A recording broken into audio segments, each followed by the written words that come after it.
Good day and welcome to the Q1 FY2024 earnings conference call of Steelcast Limited. As a reminder, all participant lines will be in the listen-only mode, and there will be an opportunity for you to ask questions after the presentation concludes. Should you need assistance during the conference call, please signal an operator by pressing star, then 0 on your touchtone phone. Please note that this conference is being recorded. I now hand the conference over to Mr. Ronak Jain from Orient Capital, their investor relations partner. Thank you, and over to you, Mr. Jain. Thank you, Michelle. Good afternoon, everyone. Welcome to the Q1 FY24 earnings conference call of Steelcast Limited. Today on this call, we have Mr. Chetan Tamboli, Chairman and Managing Director, along with Mr. Subhash Sharma, Executive Director and Chief Financial Officer, and Mr. Umesh Bhatt, Company Secretary. This call may contain forward-looking statements about the company which are based on beliefs, opinions, and expectations as of today. Actual results may differ materially. These statements are not guarantees of future performance and involve unforeseen risks and uncertainties that are difficult to predict. A detailed safe harbor statement is given on page number 2 of the investor presentation of the company, which has been uploaded on stock exchanges and the company's website as well. With this, I now hand over the call to Mr. Chetan Tamboli, sir, for his opening remarks. Over to you, sir. Thank you very much. A very good evening to everyone on this call.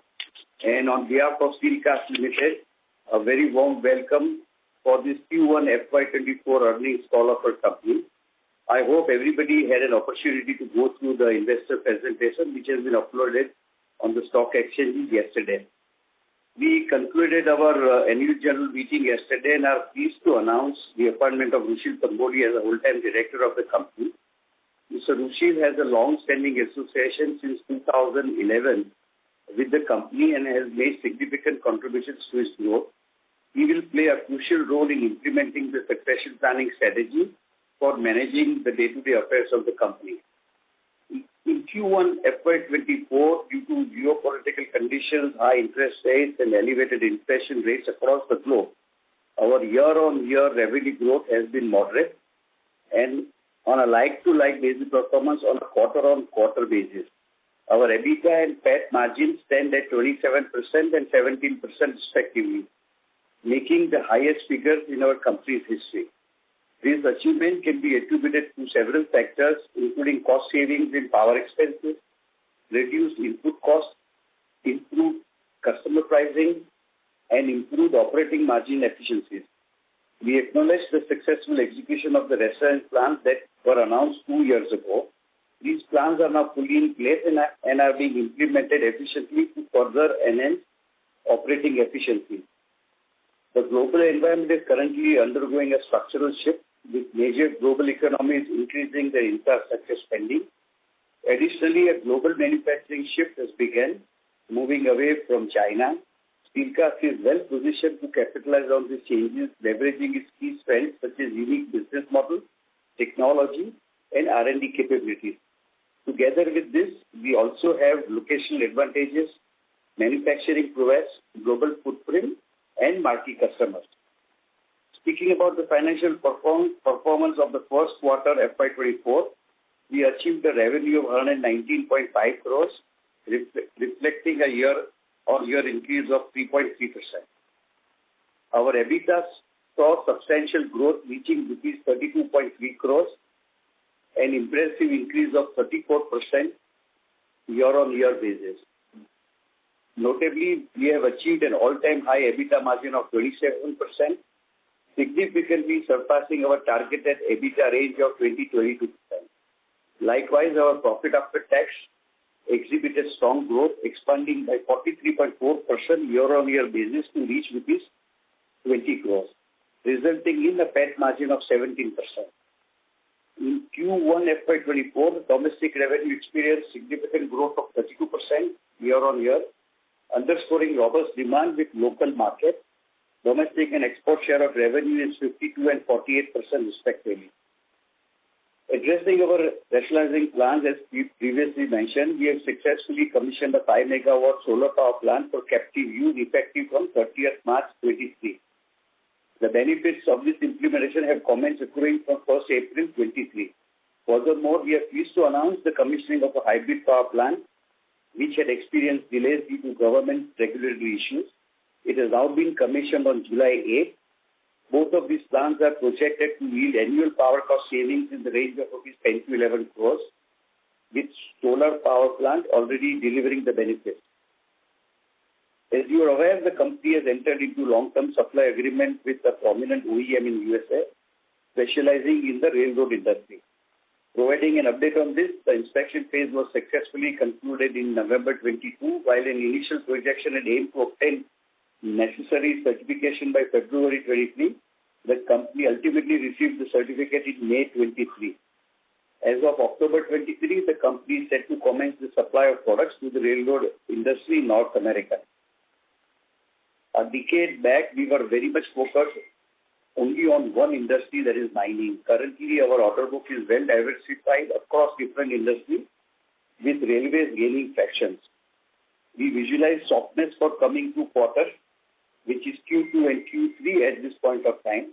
Maybe things improve faster a little later in the year. However, we also foresee many positives which will further improve our operational performance, like improvement in margins due to savings in power costs, reduction in manufacturing costs, higher productivity, and better operating efficiency. So with this, I want to thank all of you attending this call, and we can now open the floor for questions and answers. Thank you. Thank you very much, sir. We will now begin the question and answer session. Anyone who wishes to ask questions may press star and 1 on their touchtone telephone. If you wish to remove yourself from the question queue, you may press star and 2. Participants are requested to use handsets while asking a question. Ladies and gentlemen, we will wait for a moment while the question queue assembles.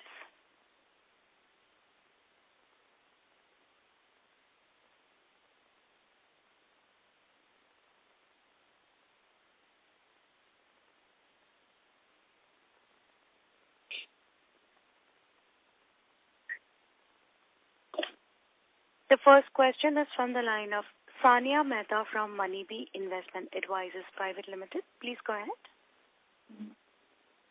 Yes, so I wanted to ask you, what is your capacity utilization? Ma'am, your audio is too low, ma'am. Could you please increase it a little bit?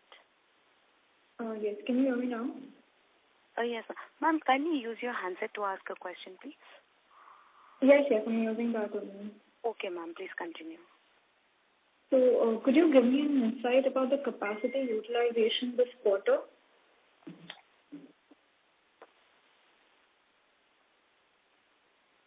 Hello? Yeah, please hold on. This quarter we did 52% utilization. Okay, and my second question would be, can you give me an insight about the global peers? The global market you mentioned is about 4 lakh tons per year, and out of that, how much percent share does China have, and how much percent share do other countries also have? Madam, your voice is very faint. I missed half of your question. Can you speak a little louder, please? Yes. So, an insight about the global peers. So, as it was mentioned in the last phone call, that the global market is around 4 lakh tons per year. So, out of that, how much percent share did China have, and what was the share of other countries? I think the dominant share in the railroad industry in North America is being catered by China. I believe it could be anywhere from 75 to 80%. India may be a minuscule number of 1 to 2%. I'm not very sure.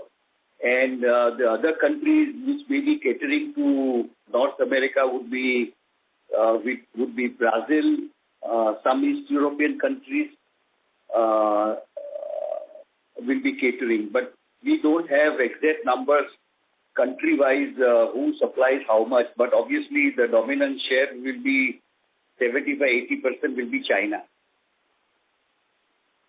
Okay. My next question would be, in the previous Concall, it was mentioned that there will be a modular expansion of around 10,000 tons, but currently there's still a lot of scope for utilization of the existing capacity. So why are we aiming for that modular expansion? So this was a statement of intent by us, that whenever we trigger capacity expansion, we will do it on modular basis in multiples of maybe 5,000 tons each. But this is as and when we see an appropriate time to do it. Obviously, we could be a few quarters away from triggering the capacity expansion because if you are operating at about 52%, maybe we would need, as we move now, we would need somewhere additional capacities in 2027. So if you, the throughput time to create new capacity is about 2 years' time. So maybe towards mid-24, maybe we would trigger that, So that, and to do it on a modular basis is to make sure that we don't have too much of excess capacities going forward. So that was the reason of doing it in a modular way. Okay, yeah. And also my next question would be, as you mentioned about the raw materials that were procured at lower prices. So that we're using as a benefit for the customers, or are we looking at improving the gross margins? See, like in our business model, we have a sales price mechanism formula which is implemented every quarter. If input prices go up, we would get a sales price increase with a lag of 1 quarter. If the input prices go down, we would have a benefit of this lower input cost with a lag of 1 quarter. So we don't have any mechanism where we would pass on the benefit, voluntarily to customers. These are set formulas, and we work on this mechanism every quarter. So during the first quarter, we saw an input price reduction. So the sales price got corrected effective 1st July.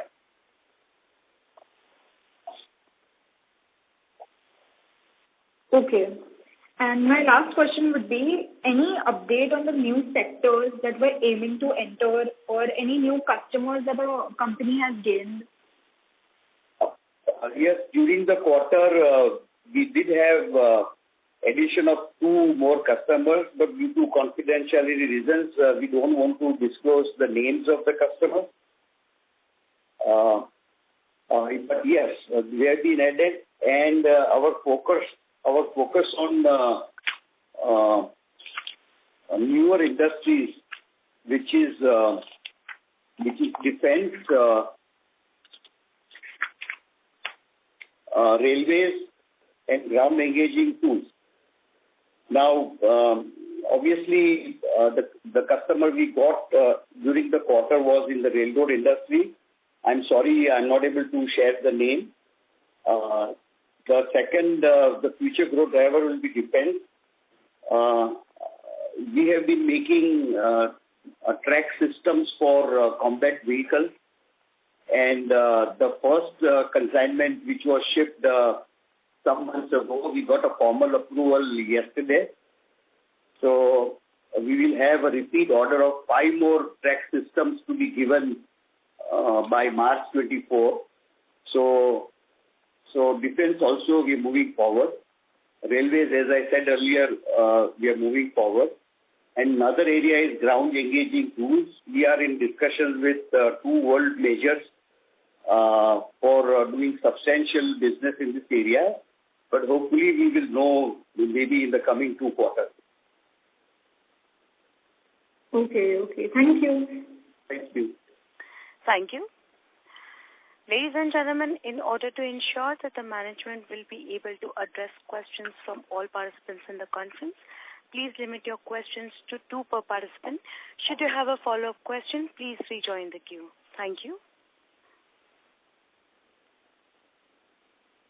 We'll take the next question from the line of Rohit from Samatwa Investments. Please go ahead. Good evening, sir. Thank you for the opportunity. So my first question would be on the global competitive landscape. So in the past, you have indicated that, compared to European players, we have around 25%, we are lower cost. So currently, whatever is happening globally, so are we seeing any benefit that's actually accruing to us compared to our peers globally?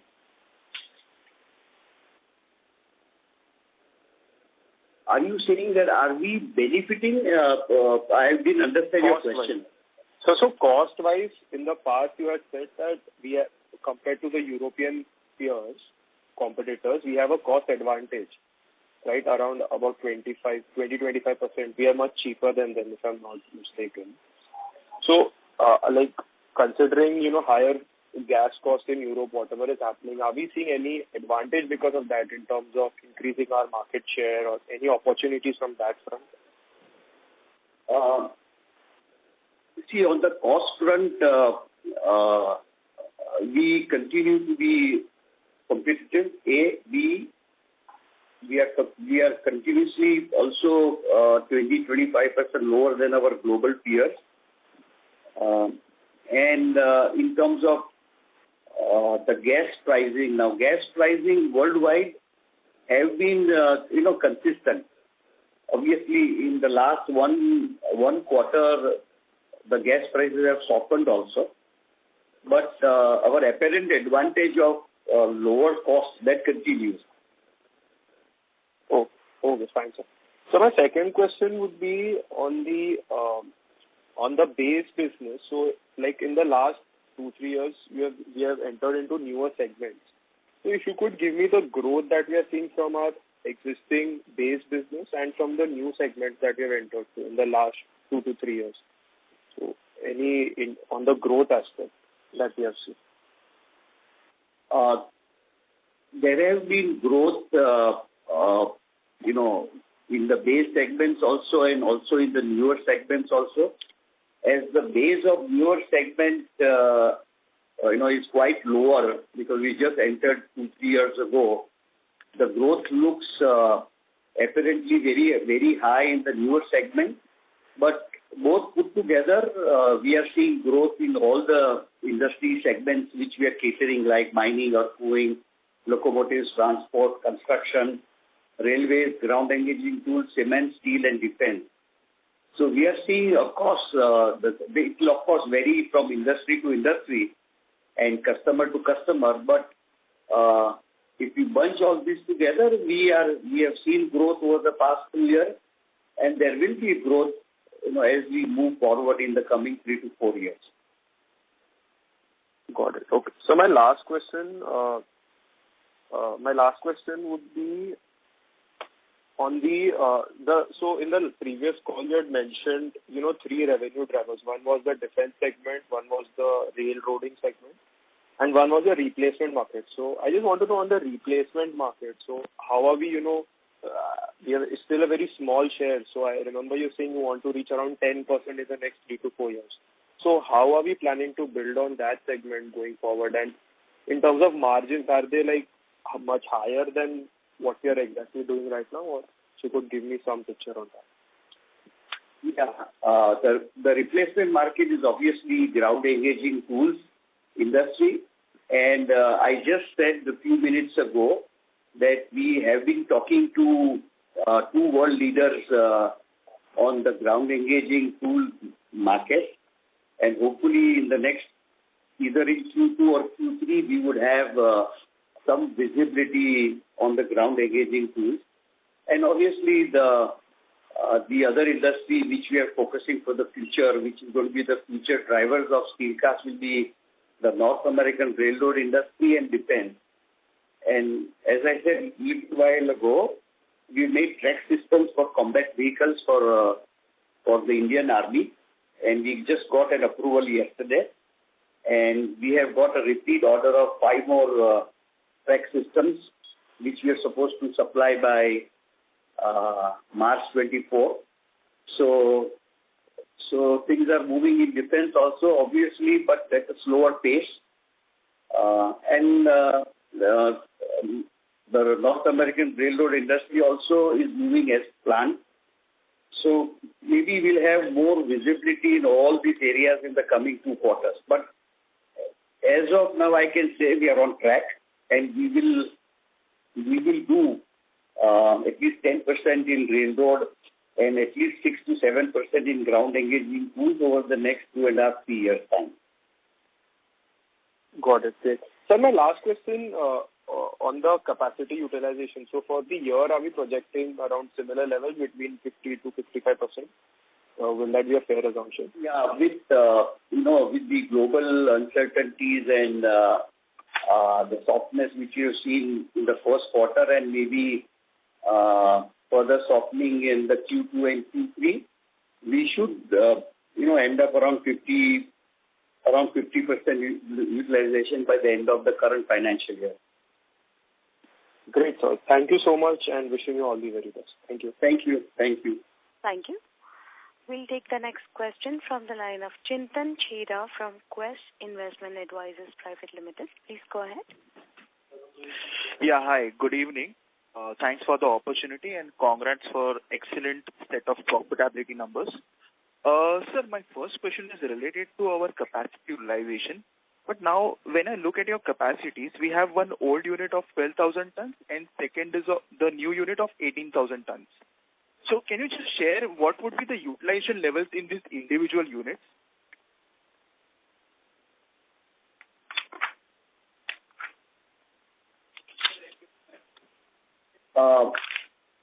It'll be confusing for the investor community to really go into our different plant-wise capacity. You would rather work or evaluate on the basis of the overall utilization. But obviously, we do have plant-wise utilization. Yeah, agreed. But then your new unit would be more efficient and would throw better margins. Will that be correct understanding? The newer unit is a completely automated loop line, and compared to the older plant, which is what we call it, is semi-automated.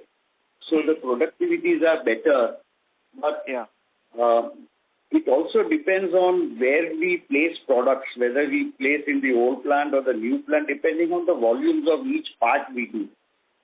So if the utilization is less in the automated plant, the question generally is that why can't we do more? But then once we try to do more, if the parts are not with high volumes, then it becomes uneconomical to do on the automated line. So our engineering department, evaluates this, what should go where, and then take this forward there. So I would recommend it's better to work on the overall utilization rather than plant-wise. Okay, got that, sir. And secondly, sir, can you share what would be your current order book with the breakup of domestic and export numbers?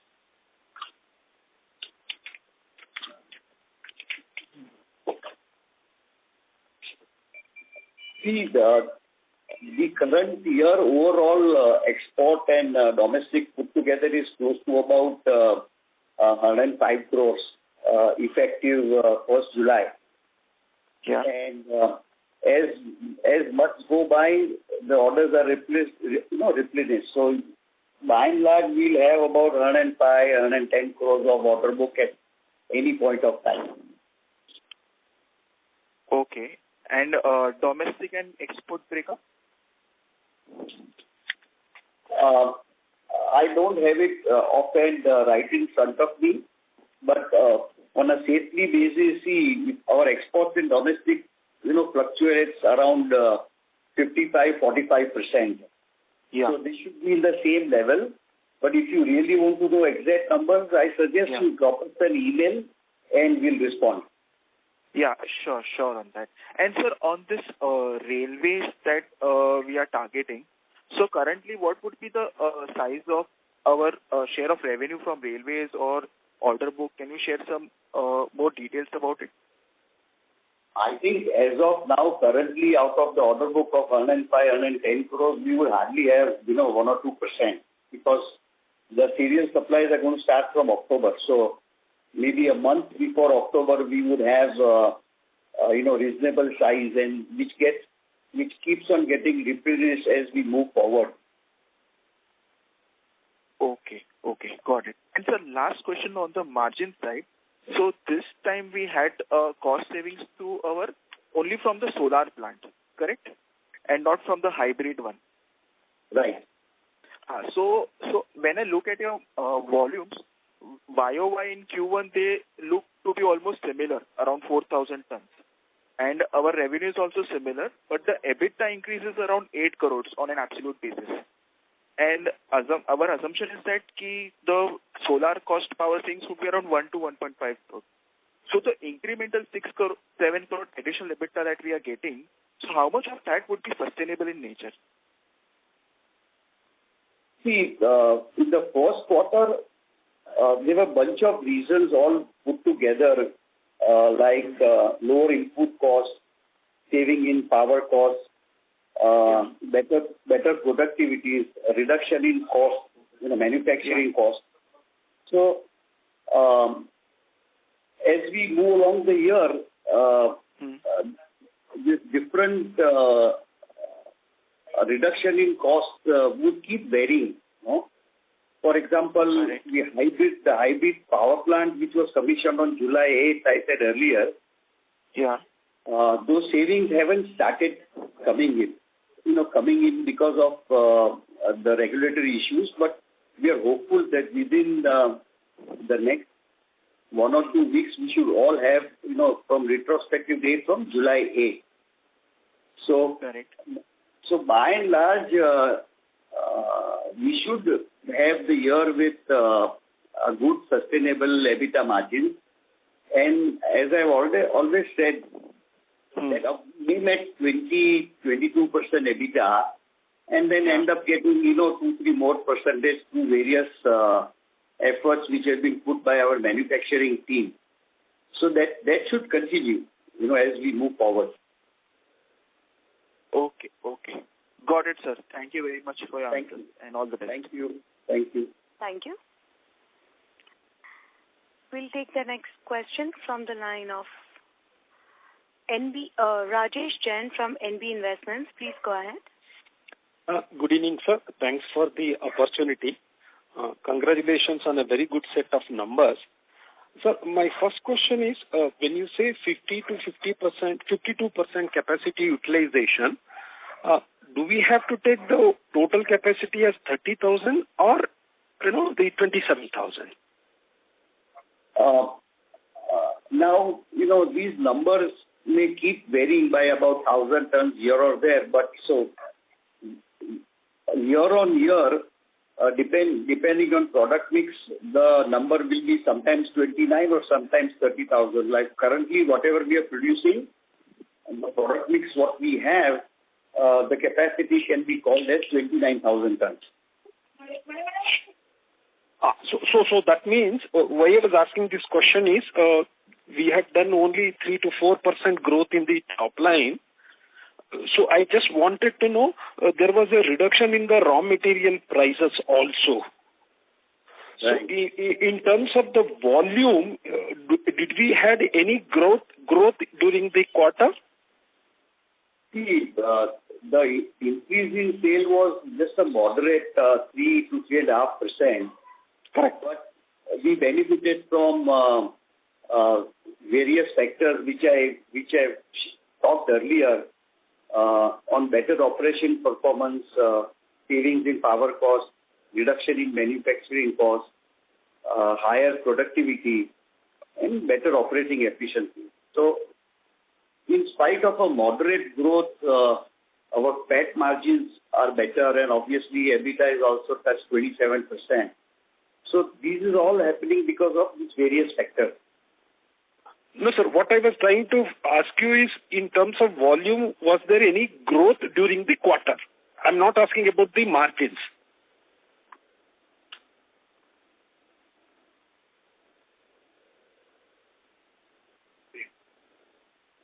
Hello? I think it's more of the volumes are more or less same. Same. Okay. Now, why I was asking this, now you have given a soft demand during Q2 and Q3. Will we still maintain the same volume for the next 2 quarters also? No, there will be the dropping volumes in Q2 and Q3, but with better operating performance as we move forward, we will try and aim and protect the bottom line. Yes. Sir, the second is about this, EBITDA margin only. Little bit dwelling on the power cost. If you see during the quarter, the saving in the power cost is more than 3.5 crores. Hello? Yeah, go ahead. Yeah, so it's more than 3.5 crores. So what I want to know is, since only one of the solar plant was commissioned, and you had just mentioned that we should get around 10 to 11 crores of saving during the year. So I just want to know whether this entire 3.5 crores saving that we have seen in the power and fuel is purely due to the solar, or is it due to any other factors also? No, see, the power, fuel and water, they're all bunched together, and that's where you are seeing, reduction. Correct. Now, there have been reduction in the natural gas price and the LPG prices also, during the quarter. Okay. So, but the savings what has accrued is from our captive solar plant. The other reductions were because of the reduction in gas prices. So what I was trying to find out is this power saving of power cost would not be more than 10 or 11 crores. That is what you have mentioned for the year. Absolutely. I just said that both power plants, the hybrid one and solar, will have an annual saving of 10-11 crores. So see why I was okay. Because this quarter itself, it was 3. I thought it could be more than 12 to 15 crores once the second plant also you get the benefit. Because the power together, the fuel is also there as per the got it. Corporate office format. So there has been reduction in gas prices, and that's why it looks lower. Okay, fair enough. Sir, my next question is about the employees. You had mentioned in the call that Gujarat government had revised the minimum labor salaries, and that would also hit us. So just wanted to know during the quarter we have 10 crores of employee cost. So shall we take this as the every quarter this is the cost for the company? Absolutely. Whatever effect which has come in the month of, for the effective 1st April, the increase in minimum wages, and obviously the annual increments of all employees are also done effective 1st April. So all of that is being factored in. So in spite of steep increase, correct. The increase in cost in employee expenses is very, very marginal. And that's because of higher productivities and other rationalization measures which have been used by us. So in spite of the steep increases, our increase is very, very moderate. Okay. So now in the subsequent quarters, if the volumes are not that much, let's say even it is flattish type of growth, you will able to maintain these type of margins? Our team will strive to protect the bottom line to the best possible extent, and I see no reason to show better operational performance in spite of softening of volumes. Okay, sir. Thank you very much. and wish you all the best. Thank you. Thank you. Thank you. We'll take the next question from the line of Smith Shah from Monarch Network Capital Limited. Please go ahead. Hi, sir. Firstly, congratulations on good set of profitability numbers. My question is regarding, can you please quantify the volume of orders with the American Railroad and Defense this year and next year, if you can quantify? What we have to ship by March, as I said, will be, about maybe 3 crores, not a big number. We don't have visibility for defense in the next financial year. And what's the other thing you asked? The railways. So the serial supply of railways will happen hopefully from October onwards. So we should start seeing orders coming maybe towards the end of the month or beginning of September. But as of now, it will be again a minuscule number of maybe 1.5-2 crores. Sir, do you mean American Railroads used to deliver approximately 3 crore by March 24, right? Say that again? The American Railroad figure by March 24 is 3 crore is what you said, right? No, I said the order book as of now. That's what you asked me. Yeah. But as we move in the year, the orders will come. Okay, sir. Got it. Thank you, sir. Thank you. The next question is from the line of Darshil Zaveri from Crown Capital. Please go ahead. Hello, good evening, sir, and thank you so much for taking my question. So firstly, congratulations on a great set of results. Thank you. So, sir, I just wanted to ask, maybe this year we are looking for a flat kind of year, but maybe in how would our capacity utilization progress maybe over a period of next 2 years or something, Could we have some kind of flavor? What do you think the environment will be? Maybe this is a year of consolidation and, we might have a big jump in the next year that might be able to get us 2 years of growth together. Will that be possible, or how do you see going forward? Maybe, what FY25, some target that you could have?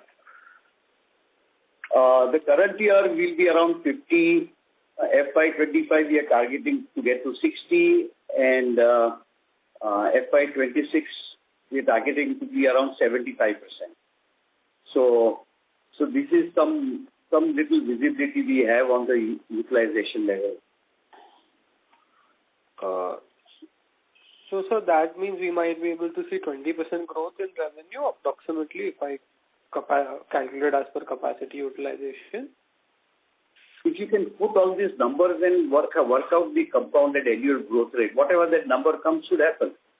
Okay, perfect, sir. And sir, with regards to margin, as you said, we'll try our best to protect them. But as we increase our capacity utilization, is there a chance for that we could even get a higher operating leverage, or how would that work out? Or do you think that right now the margins that we are at are the best that we can probably do for the next 1-2 years? As I said, number of times that our pricing strategy aims at 20-22% EBITDA margin, and then we try and get away another few percentage points, 3-4, from various other cost reduction measures. I would be satisfied if I were in your place with the present number. And moment we try and have more margins, maybe a company would get an advantage for a very, very short time, but then the competition will set in. So I would be happy if the current EBITDA margins are, sustained and we don't plan to increase any. Okay. So that helps me a lot. So, and one last question. So what kind of, maybe a roadblock that you could see for us going forward, maybe a risk that, you envisage that can, maybe hamper us a bit, something that, you could help us out with, looking at the industry currently?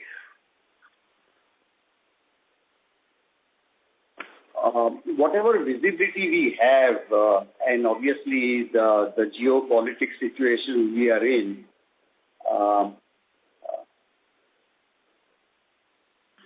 so this global uncertainties will continue. We have to work through all these uncertainties and achieve the best we can.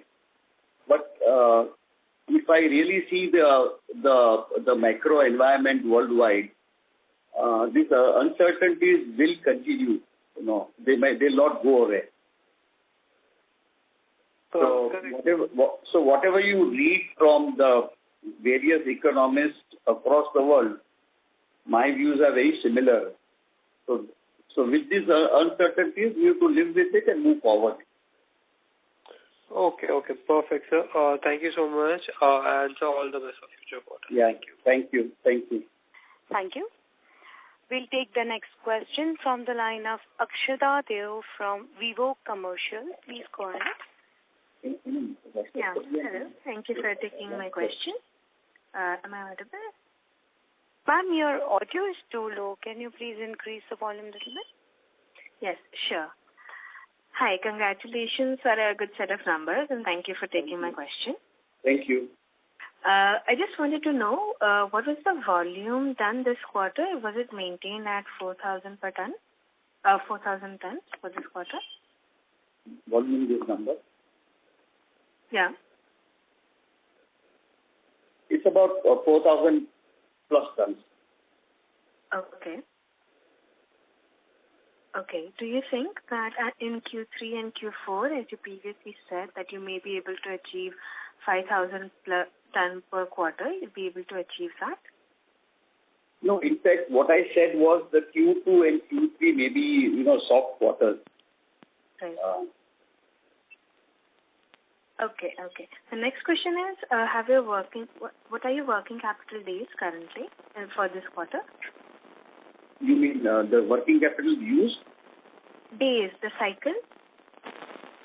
In terms of number of days, I think in March we achieved 83 days. Right. And June end we haven't worked. Maybe we'll give you in the next earnings call, what have we done in September. Okay, not a problem. And if we were planning to pay off the debt completely this year, have we paid any in this quarter? See, long-term debt we already paid some 2 years ago, and we were having short-term debt. I think, if I remember correctly, our March end short-term debt was about 24 crores. Right.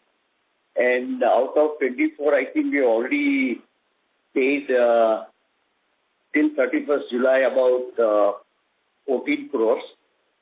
So effective 1st August we have 10 crores and we plan to repay this on or before 30th September. Okay, that's great. So effective 1st October, this company will be completely debt-free.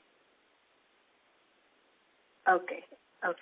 And my last question is, in terms of margin, the US and Japan business have higher margins for the company?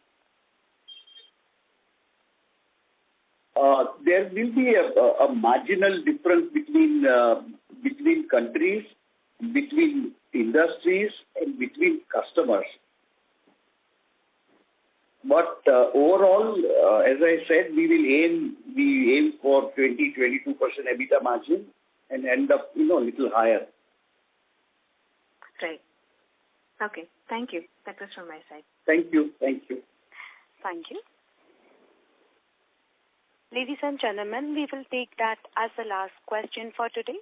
I would now like to hand the conference over to the management for closing comments. Over to you, sir.